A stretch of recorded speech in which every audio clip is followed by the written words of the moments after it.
Now I have started with recursion, and this is a very low effort video.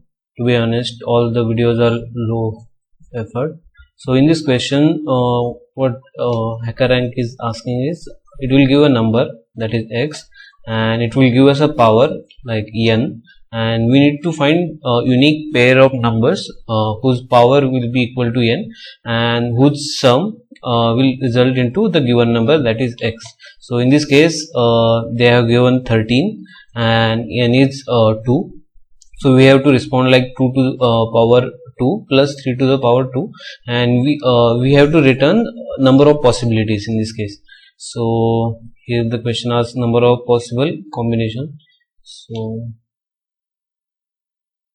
okay, so whenever such question occurs, so we basically look into the for loop. Like someone might think that they would go for loop, like let's say for 2 for loops.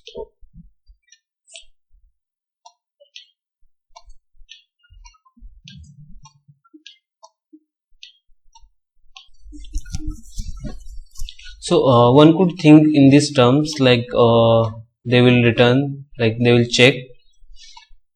Let me write sum is equal to. In this case, one can think for adding 2 for loops, and I have taken square root of x because it like if the number exceeds square root of x, then it won't be added in the summation part. This is like this can be a feasible solution. It will give us result. Let's say we need to find 13, so it will give like 2's to power and again 3 to the power. If that matches, it will give us the count 1. But this solution will fail in such cases, like let's say if someone asks me, so I wouldn't be able to give the result by using this for loops. However, there exists a solution which results 1 square, 2 square and 3 square. So in this case, this problem can easily solve by recursion, and I'll write the simple code for that, and I'll explain in the way.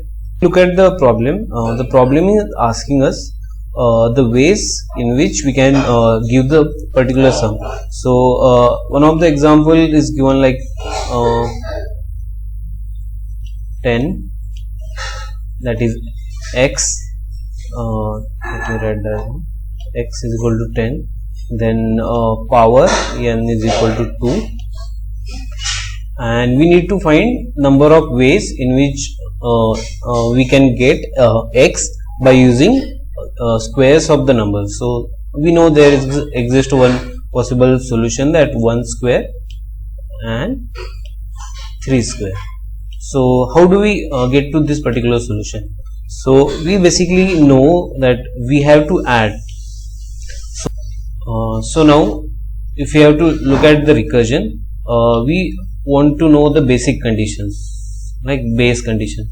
So whenever let's say if our, like there are possible cases, like let's say they have asked for number 9, so we know that it can be given as 3 square and 0 square. So this is one case, so we have to keep in mind. Another case would be like there is no solution, like let's say 8, so there won't be any solution. Let me cross check. 4, no. So no solution is also a condition. So we can have this particular solution in else part, so we would returning 0. And third condition would be like the number which we are like for the third condition would be the number should be greater than the power of our current counter squared or cubed. So that is our third condition. So these are 3 conditions which we need to look in our recursion function. So I'll move toward recursion function. So let me clear all this. So in our function, let's say function, we pass the number x in this case, then power n, and we pass a variable c. For starters, let's say we call this function where c was earlier defined as 1. Okay, in this function we would firstly get our if condition, that is if, let's say, power of given number, condition if power of given number is less than x, that we number for which we are looking for solution. If that exists, we would be having a recursion call. So in this case, what we have is, so I'll basically write with this red. So in this if part, I will be calling function again, and in two parts, because I'm taking that number, taking the same power and incrementing the counter with 1. So this is like 1, 2, 3, 4, for which are looking up our powers, plus, because end of the day we need two numbers of powers which are giving us the resultant number, that is x. So I would be calling fn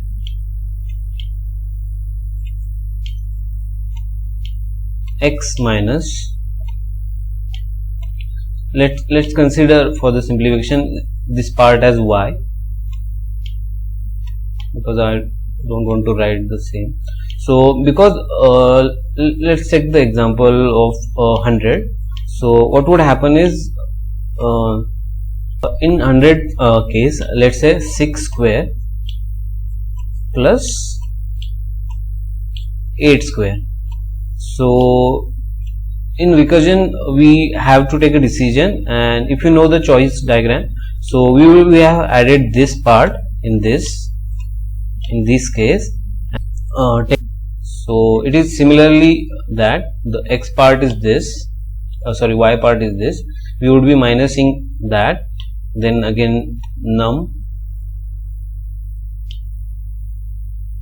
or number, and we again incrementing by 1, c plus. Okay, so this is our if part, and this would possibly give us the solution. And like as I said earlier, there are three conditions which we need to look after. So there is else if, let's say we have been given a perfect square or perfect cube or perfect number which has the like perfect cube, like root number. So else if let's say the power, or like let's say a square is equal to given number. So in this case a is just c or c, so I can write c basically here, or you can for the like in coding purpose you have to write this as power of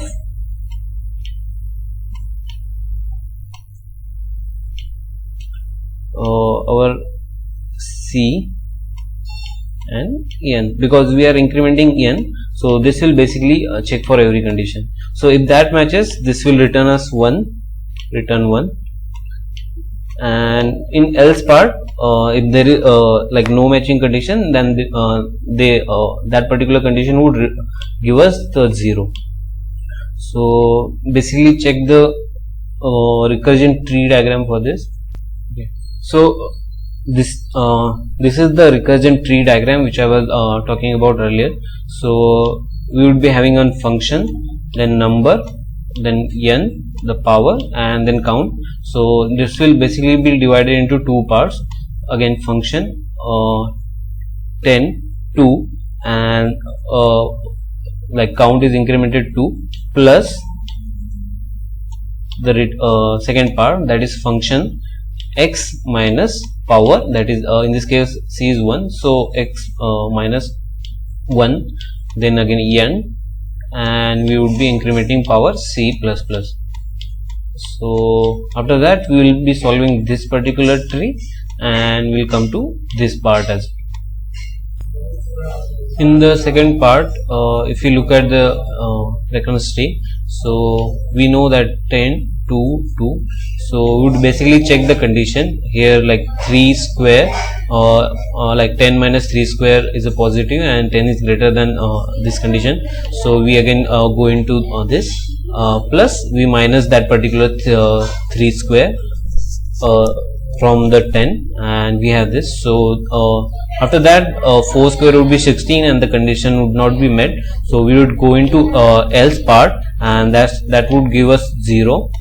Similarly for this, like if or if else if condition would not be met, so that both will give us the 0, and as I write down here, so 6 would not match the 16 and that is less than that, so this whole process would give us 0. And in the, as we know, like recursion, so this particular subtree, first subtree will return a value as 0. So we would move again to the second part, like function. I have minus 1, like 1's power, and then we have 2, 2.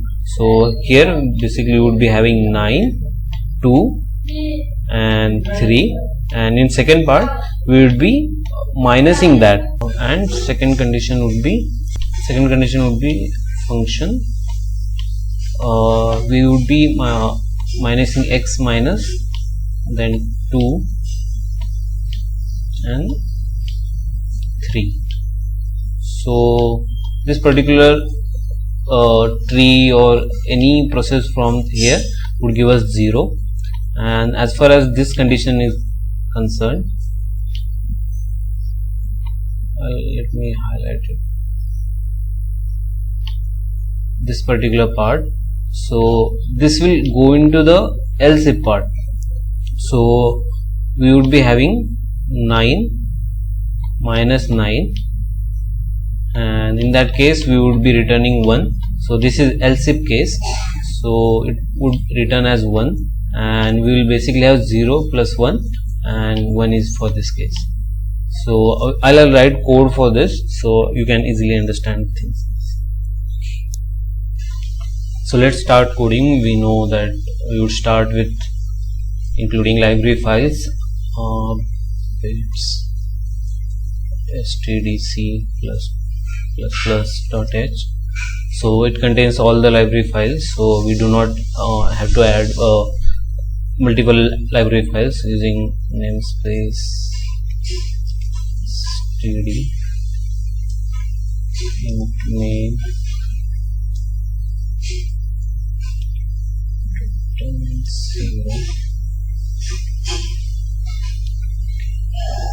in this case, first we need to check what are the inputs. So basically inputs are, consider them int x, then int n, and int c is equal to 1. So let me check like input format, 1000, okay, sure.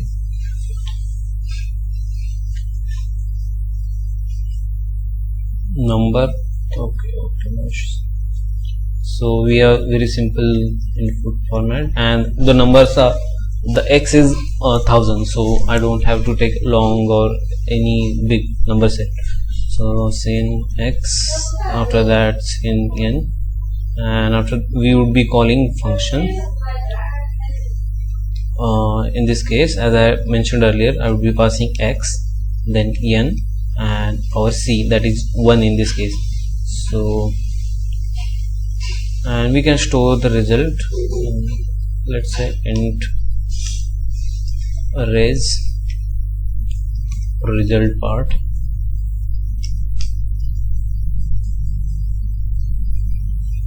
and here, so after calling function, let me write the function. void function same x int x int n and int c. In that function, as I mentioned earlier, first case would be if, and if power given like our counter, power of number to the counter, sorry, if c to the power n is less than given number, we would be moving on, and in this case we would be making a recursion call to x, n and c++, or I can write c plus 1 as well, no issue with that, plus function, we would be minusing the part which was taken in x, so x minus power c, or capital N here, c n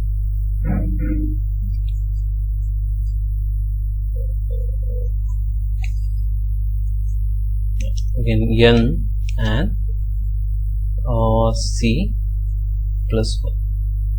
Okay. After that we would be writing else if condition. So else if in this case we would be having if power of c and n is equal to the given number, we would be returning 1, and else if anything does not match with our above mentioned criteria, we would be returning 0. Okay, we would be storing this result in the result, and we would be see out. I'll copy this quickly.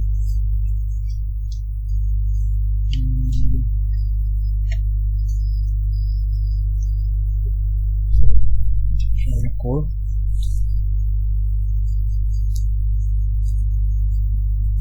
Compilation errors plus binary operator return few things. Int did not write return here, return the whole part, or that would do. Return I don't think there is an issue. Let's check. Okay,